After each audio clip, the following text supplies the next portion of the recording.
My name is Christina Peoples, and I'm the founder and executive director for the Amelia Adams Whole Life Center. Our organization is really in honor of Amelia Adams, who was a pillar in our community. I like to call her a farmer. She was someone that planted seeds everywhere she went. It could have been the first time that she ever met you. She was going to really pour into you. And so that's exactly what the Whole Life Center is. Our work is focused on health, education, social justice, and healing. The Amelia Adams Whole Life Center was made with the intention to support families from simply trying to survive to actually thriving. Specifically in the loving memory of Pastor Amelia Adams, who was a tireless advocate in San Joaquin County. Our Youth Thriving Beyond Bars program is a program specifically for young people that have been impacted by the system. The project focuses on addressing their immediate needs, looking at some of the traumas that are the underlying barriers to them really thriving, as well as really tapping into their lived experience to bring about the change that they want to see. And I think what's really great about the program is that it's ran by people that have lived experience that were formerly incarcerated, and so it's really them pouring into pretty much like their younger selves. So I think that the program has been very successful in supporting young people that truly have a desire to really better themselves. People are very quick to label kids bad, right? Or unworthy, or we put kids in the othering, right? And I think the challenge that we see is that although our kids have had to grow up fast, they look older, but at the end of the day, they're still children. And what we're seeing is that they're not being seen as children. And I think that because of that, unfortunately, we're penalizing them and not really addressing the root causes. And of course, if there's a young person that's experiencing trauma, they're going to show up as someone in trauma. There's a lot of community-based partners who work with youth in terms of direct community outreach, housing providers, mental health providers, faith-based providers. We don't limit who we partner with. The coalition meetings are open to folks who are actually doing the work in supporting the diverse needs, demands young adults have. And we also seek out the actual criminal justice stakeholders, the public defender's office, the judges, probation, to partner with us, as this is our community and we all have a duty, as the system does, to serve. And so we see an opportunity to work collectively in a system that's been designed to be adversarial. My name is Alejandra Gutierrez. I'm a policy attorney with the National Center for Youth Law's Youth Justice Team. The purpose of everything that we do is to make sure that children and youth are protected, that their rights are respected, and that communities have the appropriate resources they need to better support youth and families.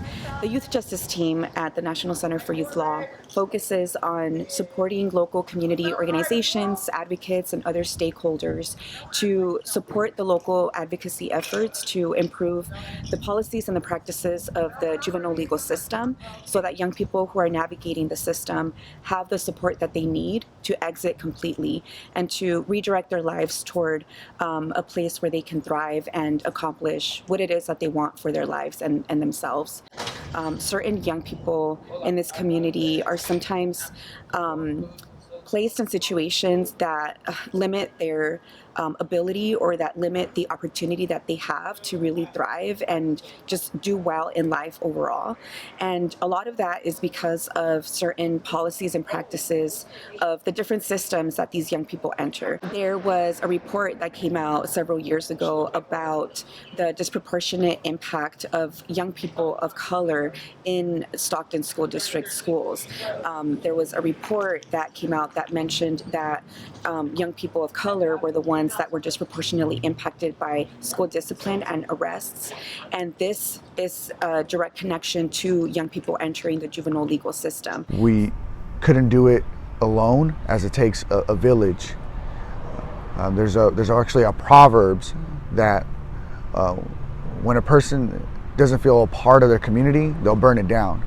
So we really make an emphasis on family, on love, restoration, forgiveness, grace, and not giving up on them so that they will also put forth an effort and not give up on themselves. My name is Joshua James Regassa, and I'm 19 years old, and I'm from Northside Stockton. EMAC is a nonprofit organization that helps formerly incarcerated individuals and justice-impacted youth. We help with emergency relocation, housing. We're a great source for contact, and we also help with deportation support and court orders. I was originally one of their participants in a program called the 209 Homie Circle. They had picked me up after being locked up for 6 months, and yeah, I've just been a part of their programs, and I've been around with them for almost about 3 years now, and they've recently hired me as an Ignite Fellowship member. I've been a part of the Ignite Fellowship for about 5 to 6 months already. As an Ignite Fellowship member, I am a facilitator to many formerly incarcerated individuals and justice-impacted youth. This program is very beneficial for our community because it keeps troubled and justice-impacted youth out of the streets. I was once a justice-impacted youth in the streets, active, and now I work for my community to make our youth and guide our youth into a better lifeline. This program is really important to me. I feel like they give a lot of different support here, a lot of different services. This youth therapy behind bars, I feel like it's really supportive, you know, and because a lot of people don't have like families out here. Like, to be honest, like I really never had too much family. I really never had too much family, like, you know, to support me with a lot of stuff that I have went through. So I really feel like it's really important to me just having someone be with me every step of the way and going to court with me, getting letters, just writing about me and like the truth about me, and like that makes me feel better. And then for the community also, I feel like it's like a great opportunity because a lot of people don't, like I said, a lot of people don't have that type of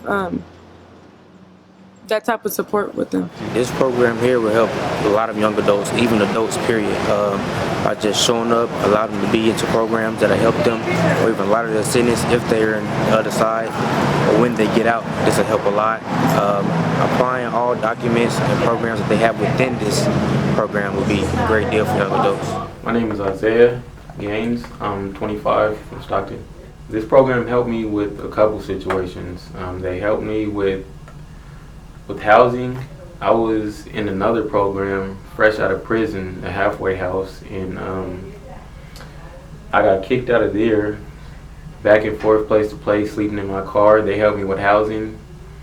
Another situation, I was stressed out, going back and forth to court, and the program, they helped me. They showed up on court on my behalf, talked to the judge for me, and cleared things up. They helped me with a lot of stuff. I appreciate the program, you know, and I don't know where I would be without them, honestly. My name is Billy Williams. I'm 24, and I grew up out here in Stockton.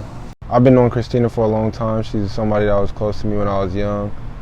She let me know that she had some help for me, you know, and you know, if I was willing to take the time to work with them and stuff like that, they could help me get my life straight. They've been like hands-on with me, you know, like, you know, it's not just like telling me something to do, like just like you have to do this and this and that. Like, they actually been willing to hold my hand and like take me to places and, you know, come visit me while I was locked up in jail and, you know, show me that there's support. If these kids get close to this center and continue to work with them as they get older and stuff like that, like, I know that, you know, and if they start to get the funding,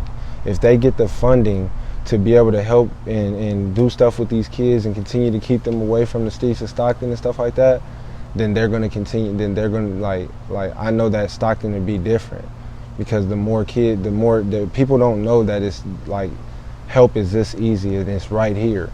But the problem is that they don't have the exposure that they need. Now, if they get the exposure, then they can change Stockton, and they would need help from the biggest people, the people up top, to do that. So it could change Stockton, man, but it's all about the care from the people up top. I thank Christina, I thank Joaquin, You know, I thank the center because, you know, like, they showed me that it's not just something that you can sit down. You don't have to sit here and be stressed out about what you have to do. You can create a case plan. You can create a calendar. You can work on your mental here. You can talk to anybody about your problems and you can get through them, and they work with you, you know, and they show me like love, you know what I mean? And it's not like I feel less of a client than I feel more like family. I feel like someone's trying to help me that truly cares about me. Been living a life where it was moving too fast, and you know, I learned that those things will get you in trouble, you know what I mean? And they will have you in a position like stuck forever. They will continue to recycle you into the system and stuff like that. And then I came here and I started to see a bigger picture to life, like the things that make it easy, the way that you can get some money by being a civilized person and just simply creating relationships and getting opportunities for jobs, you know. And it's easier, you know, it's less stressful, and I love it this way. I love this way more than I feel more confident and proud of myself. And they showed me that here at this center, that I can feel like I can actually truly believe in somebody to actually take me step by step on my journey to learn this life, you know, because I was in prison from 17 to 23, you know. I'm 24, you know what I mean? I never really knew how to get everything in order. I never even knew where to go to get a Social Security card, you know what I mean? And they showed me, and it's actually made my life peaceful. It's made it feel easier because I know that some people are behind me, and I hope that, you know, that they can do this for other people, you know what I mean? I want to see them, I want them to have the exposure, because I know that they'll help anybody that comes to their door knocking. As someone who has personally lived through a lot of trauma and been institutionalized myself, it is the family support or community support that has helped me and given me a sense of obligation to give back. And in giving back, it has been a privilege and an honor to literally see individuals who are homeless, who have a criminal record, who are depressed, who have disabilities that are undiagnosed, be on a pathway now to where they have sustainable housing, to where they have a career, to where they're pursuing their higher education, and to where they're simply not engaging in the same behaviors which affected them, affected their family, affected their community, which as a whole improved public safety, reduced or eliminated recidivism, but built a bridge and created an example to generations to come to their community, causing an immense ripple effect that